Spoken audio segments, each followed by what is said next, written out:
Hello and welcome to the Oregon Files podcast. First, our disclaimer. We're novice podcasters simply for entertainment and knowledge. If we misquote or offend, it was not on purpose to do so.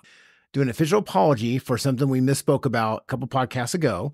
But first, my co-host, Elliot Bowman. Thank you, Mark. Thank you to our good friends also at Touche Brewery. They brew beer for people that love beer, just like myself. They also have just updated their food trucks recently. Do you guys like barbecue? I love barbecue. Barbecue? I live by barbecue sauce. Live by barbecue sauce. There's a really good barbecue spot here in town, Smoky G's Barbecue. They're now like included with their rotating food trucks. We were there like last Thursday. I do like Smoky G's. Yeah, so I think they're there now on a weekly basis at Touche. Good. I think so. Touche here in Roseburg, Reedsport, over in Bandon, where they're slanging some pizza at the Bandon Brewery and Pizza.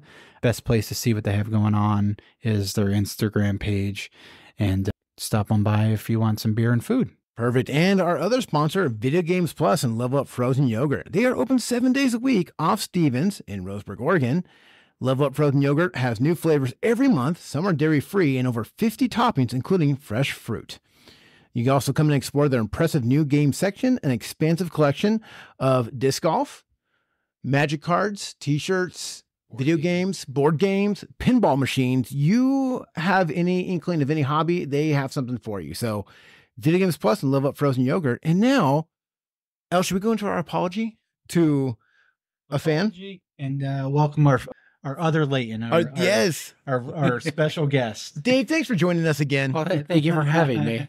For our listeners, Dave Layton is my little brother, and he is joining us for another great episode as we talk about Halloween stuff. Third or fourth episode you've been on? This is three. Number 30. Yeah, Ooh, third, there you go.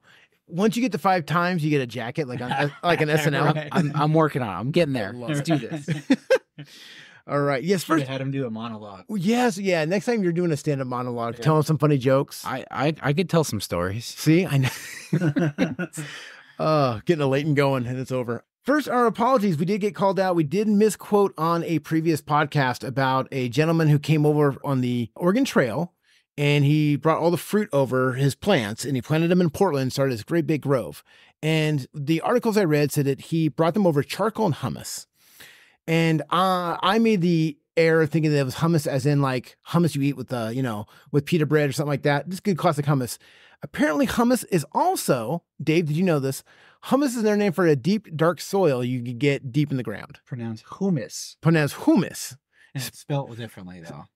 No, it's spelled the same way. Okay. But then again, hummus can be spelled. So yeah, the more I go down this rabbit hole, but anyway, so we did have a dear listener call that out, send us a really nice, encouraging message. Just get that correction in there. So I want to appreciate that person. I'm not going to name them, but I do want to appreciate it. And if you're listening now, you know who you are. Thank you for calling that out. I learned a lot. Yes, we learn by our errors. Yes, we do. All right, we learn from our mistakes.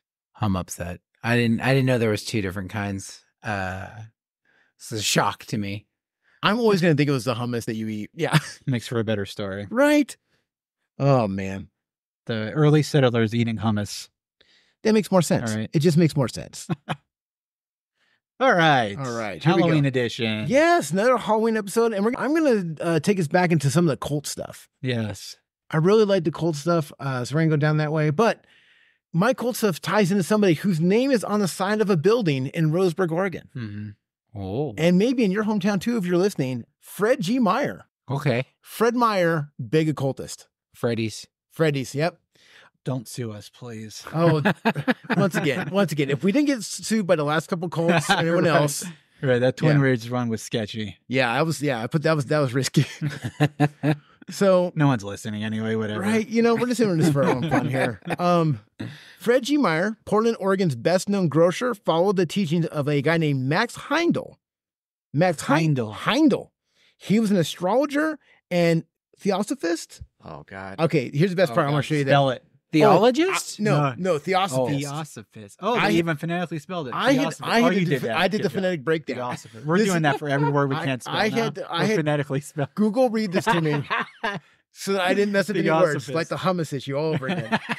I didn't need the hummus scandal to come back up. Right. So Max Heindel, Yeah. who's a theosophist, founded Rosicrucian Fellowship in 1909. Okay. Rosicrucian. Okay. It's just more words you're making up. Oh, look, That's once all- again, that's I all had to this is. phonetically What's spell a it. Rosicrucian? So I'm glad you asked.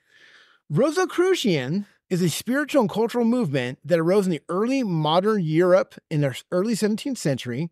I said early twice. It rose in really early. It's really early. It was way early before I wake up. So there's a publication of several texts announcing the world of a new esoteric order. Rosicrucianism is symbolized by the rose cross or rosy cross. Okay, I've heard of this. There have been several organizations with bearing the name since the initial movement was founded, including the Order of the Golden and Rosy Cross and the Hermetic Order of the Golden Dawn. Between 1610 and 1615, 2 anonymous manifestos appeared in early modern Germany and soon after were published throughout Europe.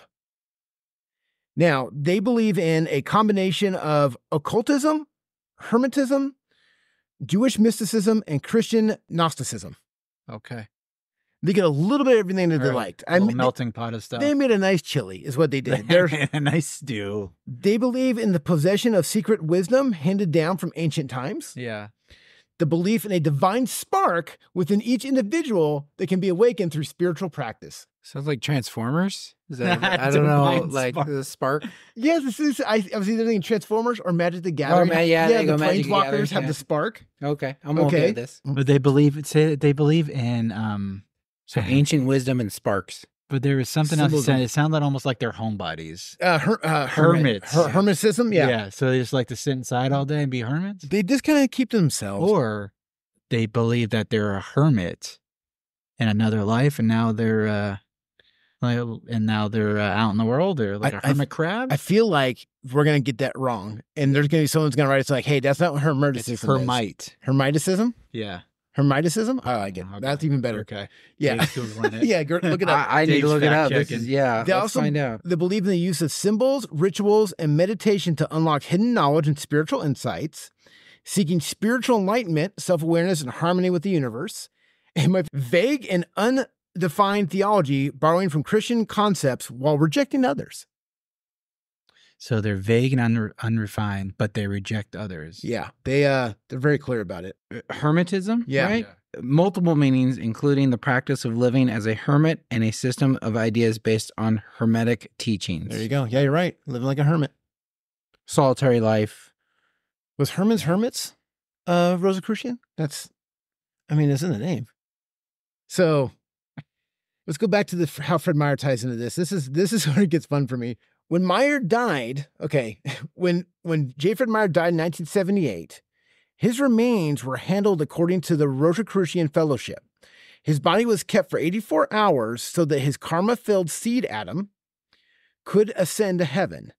The seed atom would then inhabit the head of a spermatozoa so that it could enter another human being during conception and be reborn with its previous life's wisdom intact. So this is like Vigo the Carpathian from Ghostbusters 2? Nailed it. Like, 100%. Wanting to possess a baby and be reborn. Seed atom? Spermatozoa. So for 80, I love how there's an 84 hours. I want to know who the science said, you know what, 84 hours, boom, his knowledge will go into another baby being made. How did born. he get involved with these? Oh, great question. I have it in here. I'm glad you asked about it. In 1922, the first Fred Meyer store opened in Portland at the corner of Southwest 5th Avenue and Yamhill Drive. The store combined separate shops under one roof, such as meat, produce, cheese, and other merchandise. Meyer's vision was to give customers more reasons to shop in his store than any other. So before he got all these ideas, him and his brothers went around and started buying up little things and selling coffee in Portland. But this whole belief that having the idea that symbols give you the forward thought. So some sort of symbolism that he found reading this guy's stuff gave him the idea to start Fred Meyer under all one roof. I don't know what the symbolism was that he saw. It doesn't say. So like the first department store? Like, Yes, the first, yes. I wonder if Fred Meyer is the first department store. So born Fritz Grubmeyer in Germany in 1886, Fred Meyer came to the United States with his parents and older brother William in 1889. The family settled in Brooklyn, New York first, where Meyer completed his education up to 5th grade and later worked at his father's grocery store. Leaving home at age 19, he traveled across the American West prospecting for gold near Nome, Alaska. I wonder if he ran into some of our other people. Yeah. He relocated to Seattle in 1906, and then until 1909 is when he moved to Portland, Oregon. In 1922, he joined forces with his brother Henry, who had also moved to Portland. Over the next few years, they incorporated 4 businesses, including My Bros Meat Market, Oregon Piggly Wiggly. The Piggly Wiggly. First time I got to say Piggly Wiggly on this podcast. Won't be the last. Pioneer Market Company, and My Bros Inc., all in downtown Portland. Differences of opinion between the brothers led to Henry's departure from the partnership, and over time, Meyer expanded My Bros into the Fred Meyer chain of supermarkets and department stores. Then he brought in a self-service drugstore, and the rest is history.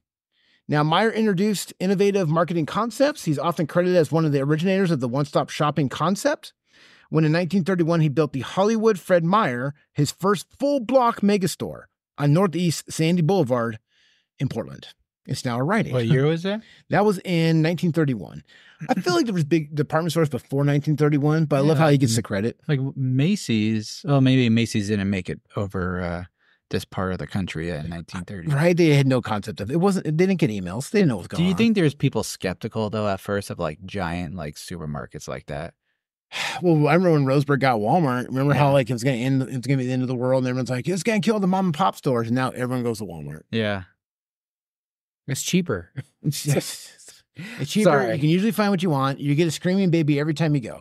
I didn't know there's a quota somewhere. If you go into Walmart, there's a screaming baby, screaming kid somewhere in Walmart. Yeah, I'm trying to think if there was a time there wasn't. No, Yeah. you're not. Yeah, Doesn't matter what time of day either. Walmart's something else, man. Do you think there was like somebody that walked in Fred Meyer's first time and thought, how am I going to shoplift from this place? Oh, you had, right? Right. Within the first couple days. Right. That's, I love it. I know, I just thought that, but That's pretty good. carry on. That's pretty good. So we're going to see when Fred Meyer meets with this guy, Max Heindel. So Carl Louis von Grasshoff was born in, Bless you. was born in Denmark into the noble family von Grasshoff, which was connected to the German court during the lifetime of Prince Bismarck. All that to get to, his father, Francis L. von Grasshoff, migrated to Copenhagen as a young man and married a Danish woman of noble birth. They had 2 sons and 1 daughter. The older son was Carl, and who would later adopt the pen name of Max Heindel. When he was 6 years old, his father died, leaving his mother with 3 small children in difficult circumstances. Max Heindel's infancy was thus lived in poverty. His mother's small income was dedicated to private tutors for her sons and daughters, so they might eventually take their place in society as members of the noble classes. Heindel left home at the age of 16 to learn engineering at the shipyards in Scotland. Hey, as chief engineer of a trading steamer, he traveled extensively and eventually found himself working on one of the larger passenger steamers of the Cunard Line operating between America and Europe. From 1895 to 1901, he was a consulting engineer in New York City, and during that time he married and had a son and 2 daughters. In 1903, Max Heindel then moves to Los Angeles, California. After attending lectures by someone named, I love old names, sorry, C.W. Leadbeater. Leadbeater. There's no doubt about that one. So this is where Max Heindel, so he's in LA, he starts getting all these ideas and starts learning about this religion that he wants to join, or this occult. He became a vegetarian and began the study of astrology, which he felt gave him the key to unlocking the mystery of man's inner nature. His wife dies in 1905, but he met his future wife, Augusta Foss, around that time. I love the names. However, overworked and tiredness brought him severe heart troubles in 1905, and for months he lay at the point of death. Upon his recovery, he said he was more keenly aware of the needs of humanity. So the guy basically the guy gets, exhausted, and then he comes out of it and says, I know what humans need. So a combination of his wife dying, learning about astrology, and trying to find a little inner workings of the universe, and boom. That's what he said. Lost solitary thought. Yes. Yeah. You're not wrong, because he said he spent much of the time during his illness out of his body, consciously working and seeking for the truth as he might find it on the invisible planes. Once again, this You plays think out any of just these like guys a movie. did drugs? Oh, You absolutely. think they just sit in hermetism, a little LSD? You know? Well, what was it? Aleister Crowley was a big fan of absinthe. Yeah, he was a big fan of absinthe. Yes. From 1906 to 1907, Heindel started a lecture tour in order to spread his occult knowledge. He began in San Francisco and then went to Seattle, where his paths crossed with Fred Meyer. So he did a lecture tour about occultist?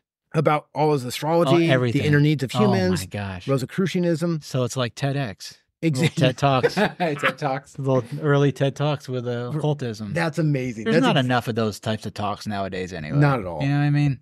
Yes. Now everything's like a life coach. We need people like this going on tours. That's just what it, right? I think they do now, but they just do it online. That's true. A little more behind the scenes. Heindel does die in January 6, 1919 in Oceanside, California, which is a huge epicenter for Rosicrucians. There's a big center there. Interesting. The funny part with the Rosicrucians is there's a lot of like start and stops. I have a list of like 30 of them that just dissolved and not active, but there's still a lot of active ones. The two main ones right now are the Order of the Hermetic Gold and Rose and the Sodalitas Rosas y Cruces. Perfect. I nailed it. No notes. So anyways, Fred Meyer, so someone born, so 84 hours after he died, somebody conceived a child with Fred Meyer's knowledge. That's the whole thing about this. So 84 hours, so 1978, he dies. So someone's born in 1978 and you think you know a lot about superstores, you got a little Fred G. Meyer in you. That's how the Rosicrucianism is. So dies, they hold him for 84 hours, boom, spermatozoa goes in, enters another human being during conception and be reborn with previous life's wisdom intact. Does it have to be nearby? I didn't want questions. That's the one question. Like, how does the reborn with the previous? yeah, like, how does is it a baby that's already there, or seed is it atom? like, does it like conception happen like right in the next room? Like, you're right. Is it the That's a same great hospital? question. Because where did they put him for 84 hours? Like, who decides? Is this like the Yeah. Buddha thing again, where because once the seed's out there, how do you? There's like a Is tracking there an device. auction? Oh, no. It's bitter. there's so many questions. Going once. I just love there's some guy hopefully listening to this podcast and he's born in 1978. He goes, I do know a lot about department stores. Oddly, I do. All right, why do I have all this Fred Meyer stock? Now, full disclosure on this even more for our listeners, I did work at Fred Meyer in Roseburg, Oregon. Yeah. I had my go. We have Rosicrucianism. I'm not going to lie. I ended up watching like 3 videos on YouTube, which I know is a reliable source. But I'm like, I kind of get this religion a little bit. You just take what you like from a couple different places. Yeah. You go with symbolism, right? And Right. you just decide it's going to be all ancient wisdom that's passed down. And I guess there's a tie to also masonry. Yes. There's a lot out there. They got their own. They have their own alphabet, their own language. Rosicrucianism. This is one of those that it's a rabbit hole. Straight rabbit hole. Right. You Straight rabbit look hole. it into like once, and then, I mean, the moment you Google like Rosicrucian, there's like so many other like search options that come up. Yes. And I didn't hear about it until now, but yeah, that's what Fred Meyer was. So there you go. For you. Okay. And don't forget, Theosophist. That's what Max Heindel was, astrologer and Theosophist. Whew. All right. Most of the information, I want to thank Heather Anderson from the Portland Thanks, Monthly. This article, a lot of this was published in 2018, and of course, with help from Wikipedia, several other online open sources that I cross-checked us with. And like I said, I did do a Google read aloud, follow along, to make sure I tried to pronounce things right. I tried to Google things I didn't know. You did great, Mark. I try so hard. I wanted this to be a legit podcast. I feel more I educated. want this to be a legit. We're past that. We're past Yeah. that. I'm here. I mean, That's- come on. I'm here. Yeah, It's legit. It's done. Dave's here. It wasn't really scary. It was more kind of a, hey, Fred Meyer's still alive in somebody. All right. That's it. I'm done. Well, that takes us to our next topic. Yes. Wolf Creek Inn. Have you guys ever been to Wolf Creek? I've driven by. Have you I been? drive by every time I come here. You drove by there today. On your way Yeah. back, pull into Wolf Creek. It's off the I-5. I've never. It's so Mm-hmm. every time I drive by it, Uh-huh. drive by Wolf Creek. Yeah. I think I don't know if I get off the freeway. I don't know where the getting back on is Right. because Yeah. like There's I no only see getting the back on. exit. I only see the exit, and I'm just like, There's- where's the entrance back on? I'm like, I get over to make sure no one's Yeah. coming on. Well, I don't know where it's at, so I'm not going to risk it. there's an entrance. There's no exit. Yeah. So more than a few years ago, my daughter was good friends with somebody that moved. I think she moved to Medford or Grants Pass, but they still wanted to like connect and be friends. So the mom would drive halfway in between the distances, and we would meet her at Wolf Creek. Like I think there's like one gas station, so we would like hand off kids for the weekend or something like that. So I've experienced Wolf Creek a couple times, and I'm sure it is a lovely community, but it also gives off a little bit of a Deliverance vibe. Oh boy. And it freaks me out a little bit. But I would say the center of town is the Wolf Creek Inn. Yes. And it's a National Historic Site. It's super, it's a very cool looking building. I don't know if I would ever stay in there because what I'm about to tell you probably completely doesn't change my mind of wanting to stay there. So Wolf Creek is an unincorporated community. Anytime you hear the word unincorporated community, it's a no-go for me. It's in Josephine County. It's just off the I-5. So there are a number of creeks in Oregon named Wolf Creek after the wolves that were once abundant in the state. Wolf Creek's post office was established in 1882, while a railroad station called Alderman, Almaden, was located in the same place in 1883. The station was renamed to match the post office in 1888. And in 1895, the post office was renamed to Wolf Creek until 1951. The Pioneer Era 6-Bit House was an inn located on the Applegate Trail that passed through the Wolf Creek area long before it had a post office. The original 6-Bit House was probably built around 1853 near a hairpin turn of the South Pacific Railroad. The inn went through several incarnations until the present Wolf Creek Tavern was built in 1883. The site, listed on the National Register of Historical Places, is now run by the Oregon State Parks and Recreation Department, and the Wolf Creek Inn Heritage Site is the oldest continuing operational hotel in the state. So it's the oldest operational hotel in Oregon. And it still works. You can still stay there, right? Absolutely. They have like a website, and they tell you more about like what you can experience at the inn and stuff. But I'll give you a little backstory here, some more. The inn was built in 1883 for Henry Smith, a local merchant entrepreneur. Wolf Creek Tavern, as it was known then, was exceptionally well crafted by local sawyers. It served local traffic to mines and stage travelers connecting between Roseburg and Redding, prior to the completion of Oregon and California Railroad through the Siskiyou Mountains in 1887. Wolf Creek Inn is the oldest continuing operating hotel in Pacific Northwest. It is here that Jack London completed his novel Valley of the Moon. It said, so it used to take 16 days from a stagecoach from San Francisco to Portland, and Wolf Creek Inn was every important person found in the Northwest during the early histories of Oregon, so they would kind of stop. You would need a break from being on the stagecoaches back then. Yeah, because it wasn't nowhere near the train tracks. That was stagecoach only. Okay. Right. And back in the early days of movies, it kind of became like a safe haven for actors that would do a lot of filming in this area for movies. Clark Gable was a good friend of the innkeeper in the 1930s. He would do a lot of fly fishing in the Rogue River. Other guests that were registered were Carol Lombard and Orson Welles. What? Between 1975 and 1979, the inn was acquired by the state of Oregon and restored. The Wolf Creek Tavern is listed, and I said this already, Registered of Historic Places. It's one of the best and preserved oldest active traveler in Oregon. So the crews of the Travel Channel, the Ghost Adventures, actually came and did an episode. That's right. On this inn. Mm-hmm. So they quote, and they said, it's a historic building riddled with aggressive negative energy apparitions and a vampire-like creature. So vampire-like creature. That's going to be a no for Elioff. Yeah, I'm out. I mean, now I'm more interested. That's a no for Elioff. Yeah, you just eat a bunch of garlic and you go stay. Yeah. Guests at the inn sometimes hear a young lady's voice, the sound of piano music, and doors slamming. People claim that furniture isn't where it was left, that objects seemingly disappear, and staff report that a baking pan has flown across the kitchen floor on numerous occasions. So you got a pissed off baker who's throwing a baking pan. Or maybe it's a guest that doesn't like the food. I don't know. But while the entire inn may be haunted, room 8 is apparently where most of the paranormal activity has been reported. So if you want to stay there, that's kind of where you want to request the room at if you like the paranormal stuff, Mark.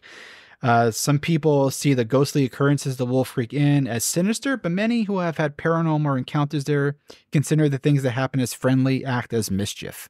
So you got friendly ghosts, Casper, whatever.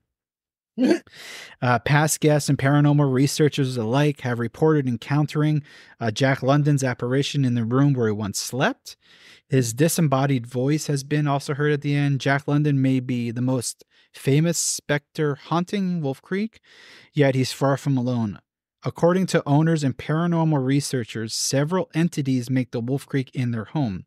One such spirit is the ghost of a female stagecoach driver who reportedly died there. While the true identity of the ghost is uncertainty, many connected the tale of One-Eye Charlie. Oh, One-Eye Charlie. Yes. I read that and I was... So we did an episode a couple years ago on One-Eye Charlie. And apparently that's where One-Eye Charlie died. I had no idea. That's amazing. How cool is that? One-Eye Charlie died at the age of 67. The mortician found something unexpected. So when Charlie passed away, she's actually born Charlotte. She was an orphan girl. Who got out of the orphanage and became a stagecoach driver by dressing and acting as a man. Charlie voted in an 1868 presidential election. Some say she was actually one of the first women to vote in the country. Boy, don't tell certain people. They'd be upset. Right. But how cool is that? She's apparently haunting Wolf Creek Inn. I don't believe it. She might listen to the podcast. Right. So the vampire-like creature, the mysterious being, has been seen on the grounds, and even with the inn itself, apparently it boasts the fangs, and it is often described as having blood around its mouth. Okay. Some people believe this creature is actually the ghost of a mentally disturbed person who simply wishes to be seen as a monster. So it's like I don't know. Someone's projecting too much. I don't know. Others have contributed to its presence to a spirit of the woods or some sort of cryptozoologist beast. And I've been around the backside of that. I've driven a little bit around that Wolf Creek Inn. There is some creepy stuff. There's people that like board up there. I mean, it's like it's people that don't want to be found or disturbed. Yeah. Wolf Creek Inn has remained successful since its opening, although it did have a few brushes with disaster. In 1960 saw a decrease of customers after Interstate 5 took traffic off Highway 99. The inn managed to survive because its location was only 100 yards away from the I-5. Nice. In 1979, the Oregon Department Parks and Rec bought the inn and completed a complete historic renovation. Today, guests are welcome to stay the night at Wolf Creek Inn. $120 if you dare. Yeah, the price is if good. you dare. The vampire one's interesting because does it look like a ghost vampire? Like you can see through? I'd rather not find out. You actually see something solid?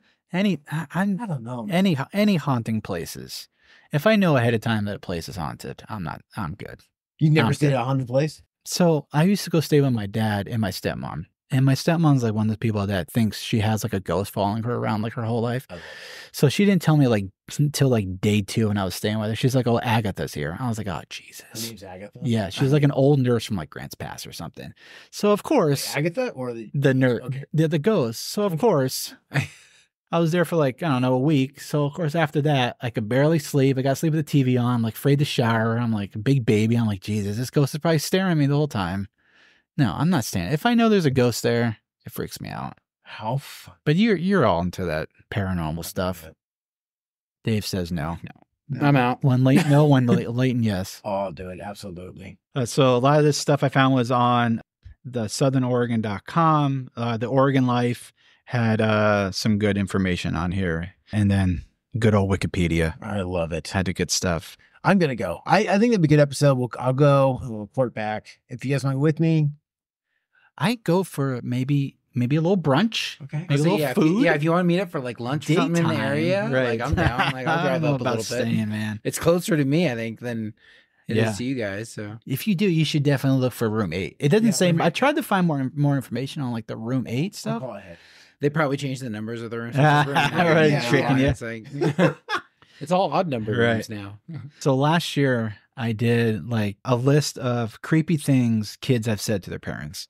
So I found their revised, updated list, and I'm going to bounce back between a couple articles. So excuse my bouncing and back. So this is like stuff kids have said to their parents. Okay. So it's like third hand, right? So this first one says, "I get sleep paralysis sometimes, and once when my daughter was about 3, I fell asleep on the floor of her bedroom. I had sleep paralysis dream involving a shadow person on the ceiling. Not fun. but it's been happening to me for years, so I'm sort of used to it. Eventually, I woke up properly and saw my daughter wide awake staring at the ceiling. She looked down at me on the floor and asked, "Did you see the ghost too?" Okay. Yeah. No. Okay. Oh, I don't know. There's a part of me, like, when I'm reading this stuff, it's like, I think sometimes kids just say stuff. Yeah. Some kids are just trying to be creepy. Some, they watch stuff being funny. But then I'm reading some of this, and when it involves family members, I'm going to get to some of that here. But this next one, when my daughter was about 3, we were driving around. She got all excited and said, "Mommy, look at all the kids playing." I looked, she was pointing, it was a cemetery. What? Oh, that's creepy. That's so wild. creepy. Okay? Not okay. It's Not okay. It's a funny joke. Right. But do you But the think, kid's not putting again, that do you together. think she's, but do you, when kids say something like that, do you think she's, like, what's the rationale behind that? I feel like there's a certain age, because like as adults, you can only remember so far back. Yeah. And there's an age where like things just change. And Yeah. so like, I feel like at very early age, you are like, they see stuff that you can't see anymore. I agree. And then like maybe that, like, if you know, I don't know if it's like 5 or something like that, or 4, but I don't like it. I don't like it. It's definitely creepy. This one says, this one's a little bit long. My daughter was around 3 when this happened. We were visiting the in-laws and she was out in the back garden, happy out, running around, playing in the garden as kids do. She was chasing whatever. She kept glancing out. I kept glancing out. She is fine. She picks up a small ball and starts playing with it. Suddenly, there are squeals of delight. She looks out, and the ball is being thrown to a very specific spot of the garden, constantly rolling him back. She run around, pick it up, throw it again. After a bit, she comes inside and says, "The skinny, smoky man is playing." Then runs back out. Of course, me and the father-in-law run outside to see who is in the back garden, but there's nobody there. No. She's tossing the ball at this metal frame chair that is tucked in between the house and in the back of the shed. It hits the frame and rolls along the background to her. She again says, "The smoky man is fun." Well, my wife's uncle died a few weeks before we got married. Lovely guy, skinny as a rack. And when he visited the mother-in-law's house, he would smoke in the seat at the back because it was out of sight of the kids so they wouldn't see the bad habit. The chair has been left there as sort of a shrine memory to him. So that freaked us out, and we never told her the story. What? So she would not know why that chair is there. No idea. Yeah, so the uncle came No back to idea. spend time. I kind of like that one. It's kind Right. of sweet. You know what I mean? I got a little goosebump. Yeah, in we there. did. Well, I don't like it. I was telling Mark, I was reading this last night. I was trying to find stuff, and it was like 7:38, and I had to go run an errand for Chelsea, and I had to stop reading it because I was like getting in the car. It was all dark. I was like, "Don't look in the backseat. Don't look in the backseat." It was freaking me out. Let's see here. Did you? So my wife does this thing where I don't know what it is. Like, hey, let's put on some scary show that we can fall asleep to. She's out in 5 minutes. I'm now stuck with an outreach of the remote, watching the scariest. When my daughter was about 6, we were visiting in my mother's home, where there was a very large mirror in the room. Again, red flag for Eliab. That had been mine. There's a mirror in the room that had been mine as a child. It was now a guest room, and my daughter had been put to bed there. Within 15 minutes of putting her to sleep, she came running back down the hall to say, "Grandpa and another old lady are in the mirror and they're talking about me." My father and his mother, she confirmed the old lady by viewing a family album. So she confirmed, here's his mother you're talking about. They've actually both passed away years before my daughter was born. She went on to say they're saying she was prettier than they had imagined and basically freaked out every adult in the house. So she saw grandparents saying she's prettier than she imagined. And it's okay. And I've heard this thing about mirrors too, being portals. Not okay. So this is just another reason to add to why I'm not going to have kids. Like I'm just not going to do it. I'm sorry. Creepy stuff. This one's short and sweet. You're not my first mom. My first mom died in a fire. Yeah. Now, why would a kid say that though? Wow. Yeah. Why? Like, why would all of a sudden a kid say that? Oh, man. My child did not like walking past a local church because he said there was dead people in the basement. He had never been to a church before, nor did he ever like going to one.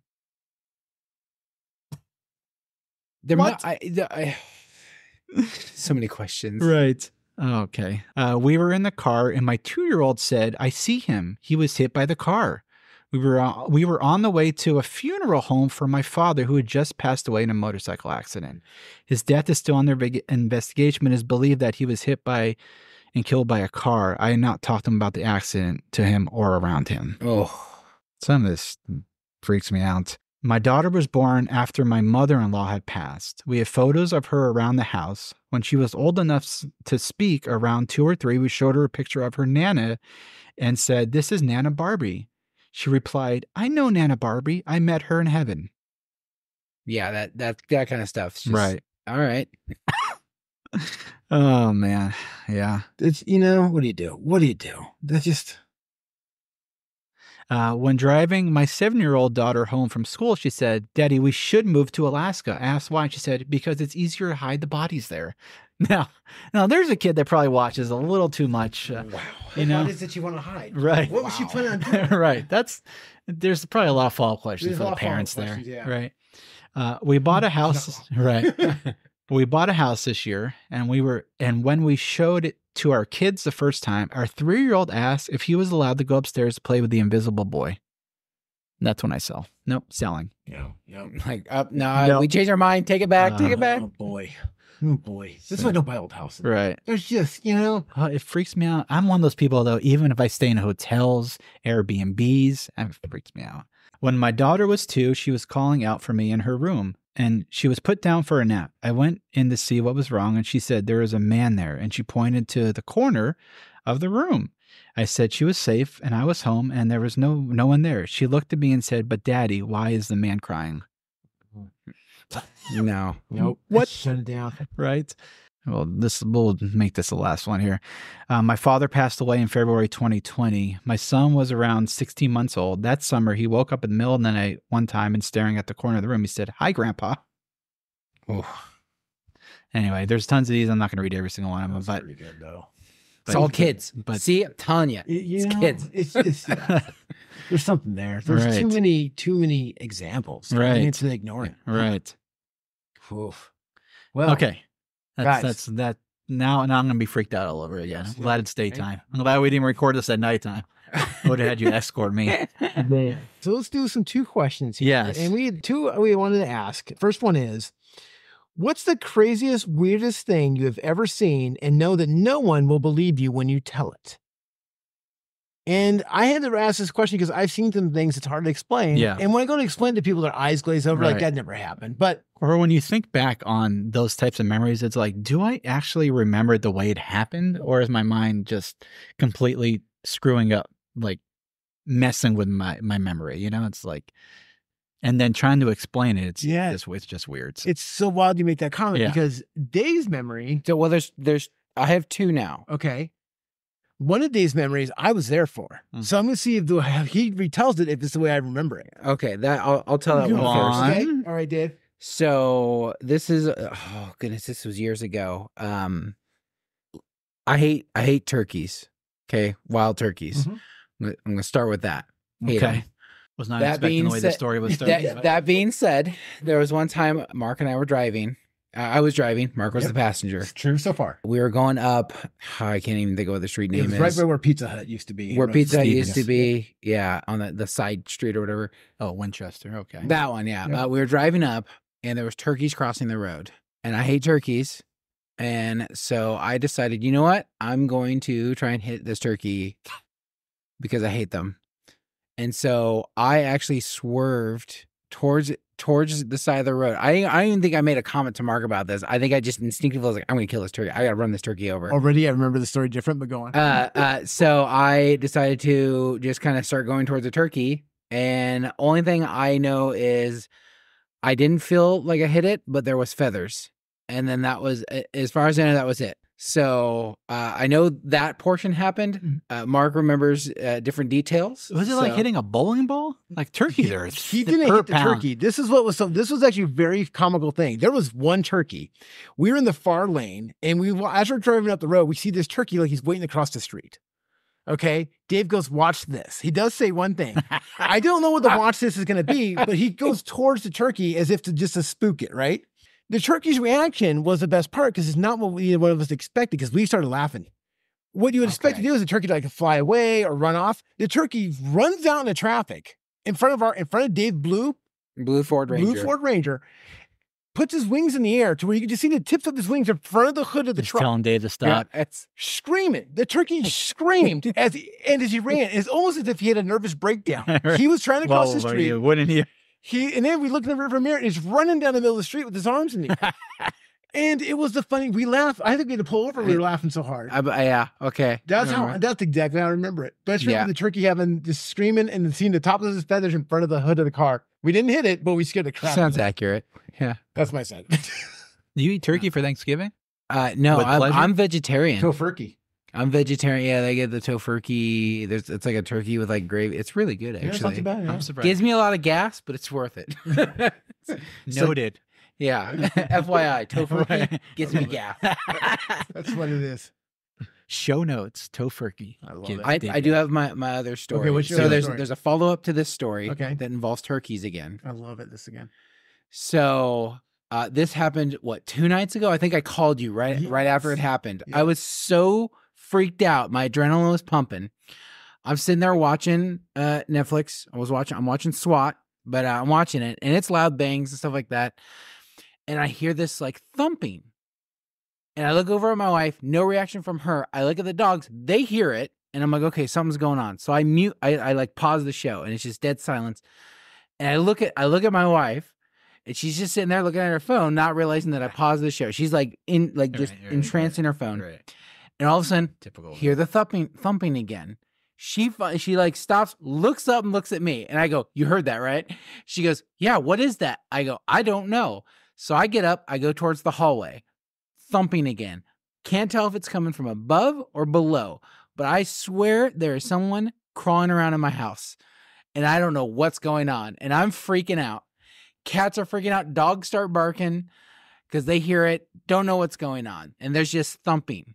Every now and then it's just like a couple, like 2-3 thumps. It's a ghost lady with dementia. I I could not figure out what was going on, and I was getting mad. I was like, okay, and like this is going on for like a good 5, almost 10 minutes, trying to figure out what the thumping's coming. Like going to the cat's room, it's not the cats playing around. They're sitting in the window looking back at me, like there's something over there, we're over here. Right. I was like, okay, this is not good. I was like, but there's the entrance to under the house. I'm like, I don't want to go under there. There's spiders. I hate it. I'm not going under there. I go, maybe it's coming from above. And then my wife finally, after a few minutes goes by, she looks at me and she goes, "Are there turkeys on the roof?" And I'm like, oh, there better not be. So I go outside, I look up, and sure enough, there's 2 turkeys hopping around on top of the roof. Oh, man. But one has a slightly injured leg, so it's hopping on one foot. Guy. I feel bad. I feel slightly bad for it. Slightly. Poor guy. It's still getting along just fine because it got on top of my roof and it's bouncing around. Right. That's right. But I was so mad that it was turkeys again. I was like, turkeys are just going to be a part of my life, and I hate it every time. It's the turkey from years ago you almost hit. Yeah. Now I got to your leg. Yeah, it's back. It's back to haunt you. Track you down the block. That's right. Put a GPS on your car and he found you. Yeah. Can't stand it. So what's with the hate with the old birds? So this stems all the way back from when we first moved to Oregon and we lived out in Glide. I don't know how they got there, but wild turkeys are out in Glide. Obscene amount, like hundreds, and they're not supposed to be there. 4 or 5 in the morning, right? Or like 6, maybe 6, right when it starts to get light outside. That's when they have their little parties right outside the house. Turkey Fight Club. Yeah, they just squawking like crazy, and you wake up and it's just annoying. I've thrown stuff at them. I can't stand it. Like you can't sleep, and it's just stupid. I hate them. They're stupid animals. Why Benjamin Franklin ever thought they should be the national bird, beyond me. They are everywhere. Yeah. I like to let the dog out to chase it around. It's kind of funny. Yeah. The turkeys go every different direction. Then they got to call to each other for like an hour to the echolocation thing. Oh yes. Turkey babies are cute though. They are cute. I'll feed them. It just means there's more turkeys and more turkey poop. Yeah. The turkey poop is like tar. It's disgusting. And the dogs try to eat it. It's disgusting. Yeah. See? Right. Telling you, nothing good about turkeys. I like the smell. Needs to be on me. Quick turkey story real quick before you're going. I love this story. Well, I know it's not the Thanksgiving episode yet, but that's my turkey. That's Kyle a turkey story. Well, this isn't really my story. It's my neighbor guy who lives a couple houses down from me. I was out walking my dog last year sometime, and he was like, "Did you see the power go out yesterday?" And I was like, "Yeah, the power went out for a couple hours." He goes, "Well, what happened was the turkeys live behind my house, and one of them decided to do a takeoff, and he took off running down my driveway, tried to fly up over, and it hit a power line. The turkey completely disintegrated itself, and there was just feathers and just everywhere." Did it smell good though? I wasn't there, but I was like, okay. So he completely took out a power grid by the turkey not judging the flight path coming over like a driveway and hitting a hole. Could you imagine being a turkey and be like, I think I can make it. Your whole life, you're flying, running around, but the one time you try to fly over a power line, you hit the wrong part of it and you just get zapped. And then the turkey friends are on the ground are probably like, I knew Carl would do that one day. He wasn't the brightest. No. Goodness gracious. Yeah. That's for Sorry. I love it. I love a good turkey story. Yeah. Okay, my one story, there was another I witnessed, but I'll never meet this guy again. I was going to work early one morning, and it was just as it's becoming daylight, right? So it's that early morning, and I was stopped by Taco Bell, and I was making a right, and there's a guy next to me, and he was going to go make a left. And right there's the car wash, there's the left and right lane, and then there's Taco Bell, right? The light turns green for us to go. As him and I both just inch forward to go, there comes this black car going as fast as it can down that road. What's that road there? Stevens. Going. No, I'm sorry. Garden Valley. Garden Valley. Yes, Garden Valley. My apologies. This car is going, and it's not stopping for the red light. We could tell, right? And he blows through the red light. And it looks like a hearse. It's like a big, long, black hearse-looking vehicle. And the craziest part was what we could see, what was driving and what was in shotgun. What was driving looked like the little Dutch painter boy from Dutch, like a can of the paint. But just this little boy driving, black hat, very like 1820s look, like Quaker Oats type of outfit. Shotgun was somebody wrapped up in bandages wearing sunglasses. Okay. Going to the hospital? I don't know what was going on. The kid, they're both looking like they were in a panic. And it just blew through the red light. And I'm sitting out, and that is weird. I look at the guy next to me. His eyes are this big. he's like, do you see that too, man? Yeah, he's looking at me like he was at me before I could Right. And I look at him, and we both kind of like shrug our shoulders and laugh, and no one's going to believe us. Right. It looked, move on with our day. If I didn't know any better, I thought a vampire was out too late. This was his driver. His mommy. You know what I mean? And you're just trying to get home before the sun hits. That's the only thing I can make. That was the only logical explanation I can make. That's weird. That was weird. It was one of my, anyways. Okay, I got a few, and they're all going to sound strange. Okay, like it. We'll start with, so my grandmother passed away in 2001. Okay. And of course, she was like in her 80s, and she was really, really horrible of hearing. Like, like most elderly people, but she loved tennis. That was her thing. She loved watching tennis, even up to when she passed away. But she had to listen to the TV volume on the absolute freaking highest that TV would go. Of course. So once, so when she passes away, we do the whole funeral and everything like that. Well, a week goes by, the TV turns on, and it's at the highest volume, and tennis is on. Yeah. Yeah. That's her saying. And it's not, and my sister tells a story today, because that's like one of those, you're like, say that, you're like, okay, it could have just been like somebody stepped on the remote, somebody turned the switch, but it was like one of those moments, like literally my grandmother's back to watch tennis at the highest fucking volume. Oh. Weird thing like that. Oh, no, I get it. Totally, yeah. Another story, we lived out in Greene. Chelsea's dad had a house that he was renting to us, but prior to him living there, he bought it from an elderly lady. I don't know if she passed away in it, but he bought it from this elderly lady. And then he rented it to us. He moved to Bandon, and we were staying there until we figured out buying our own house or whatever. Well, Chelsea was on like a work trip, and it was just me. I think Taylor might have been like 2. Hannah might have been like 4 or 5. And the laundry room was in the middle of the hallway, and the girls' bedrooms were on the opposite end of the laundry room. And I put the girls to bed. And I remember, and this is when you remember things, you're like, I don't know if I actually remember this or not, but I remember the hallway light turns on and a little girl skips and walks by. What? And I looked down the hallway out the doorway. I'm like, did I just see that? Oh, Because I know my girls are in bed. I'm like, wait, maybe one of them got up. I didn't see them. Maybe they went and got to the bathroom, went to drink of water, but I didn't see them go by one way. But like, I don't know. It freaks me out to this day thinking about it. Yeah. Good. Third story is probably the weirdest of all of them because I don't really know. Again, I don't know how to explain things like this, but I was maybe, I don't know, 19 or 20. I was working at McDonald's here in Roseburg on Stevens, one of the McDonald's. And I had a girlfriend at the time. She moved out with me from New Jersey and things weren't going well. It was, young, not really sure what the hell I wanted to do in my life. Didn't know if she really wanted to be with me out here in Oregon, blah, blah, blah, blah, blah. So one day I was working at McDonald's. I was sweeping the floor, cleaning the bathrooms. I go in the bathroom and there's a guy in the bathroom. He's dressed head to toe in white. And he's an Asian guy. And a very, very well-dressed Asian guy. He's drying his hands. And he turns to me and says, "Hey, is everything okay?" Right? And I'm like, I don't remember how I replied. I don't know what I said. I think I said yes. And then I turned back around and I was like, well, that was weird.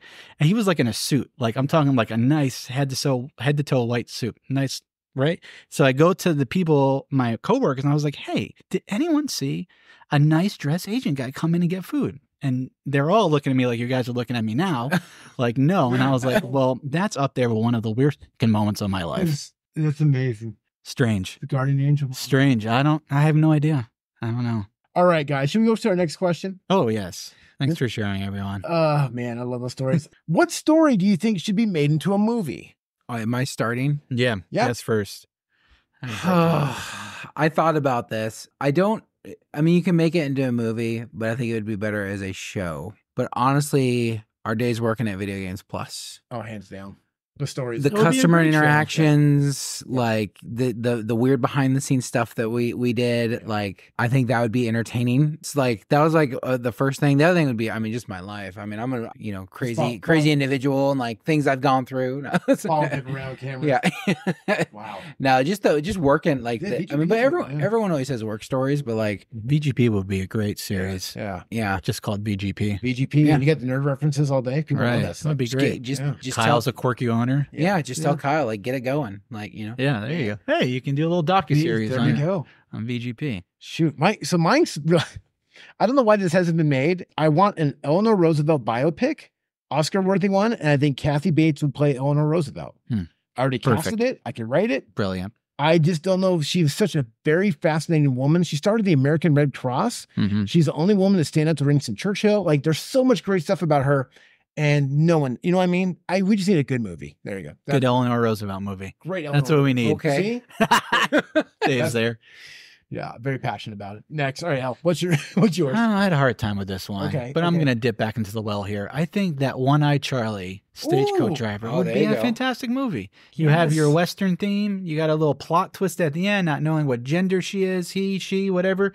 I think that would be, it's a little Pacific Northwest, Oregon. I think that would be a good story. She's from an orphanage. We need a new good Western, Right. You know? I mean, why not? And all the thing with having, supporting women's right to vote or women's choice at all. Exactly. Geez, the fact that it's still being questions of things. And then you can tie in a little bit of the Wolf Creek Inn, Ooh. maybe a little One-Eyed Charlie, a little paranormal investigation. Yeah. And maybe it's a little bit of a stretch, but I you're think that onto would be something. going. I like, well, shoot. All right. Time's up. Time's up. That's See all I ya. got. If you want to yell at us, yell at us at Oregon Files Podcast, yahoo.com, our website. It's getting cold. Eventually. Yes. You can get a hoodie there, or you can wear a t-shirt under your hoodie. Dave's wearing it right now. Very well. I am. Yeah, I'm He wearing it. is. You can't see it, but he's wearing it. It's www.theoregonfilespodcast.com. Even if you don't like clothing, you can get a mug. Mm-hmm. You can drink anything out of a mug. If you want to listen to our show, Mark puts it on YouTube. Subscribe to our channel. Wonderful things to listen to on our YouTube channel, or check us out anywhere you get your podcast. Again, Dave, Thank you so much. third time's a charm, buddy. Thank you. Happy Halloween. Two notes I want to make real quick. Yes, here we go. One, you could just Google Oregon Files Podcast, and it's just a plethora of Beautiful. of you guys, Great plug. which is great. Great plug. Flipping your butt. And two, Yes. any sponsors that do want to sponsor, you guys do that live every time, and it's very impressive. So you get a live read ad. Like most podcasts don't do that. Just saying. Appreciate it, Dave. That's right. So turkeys out there, Dave does. To all the No, turkeys out so there, no to the stay off turkeys. his roof. Stay off the roof. All right, bye.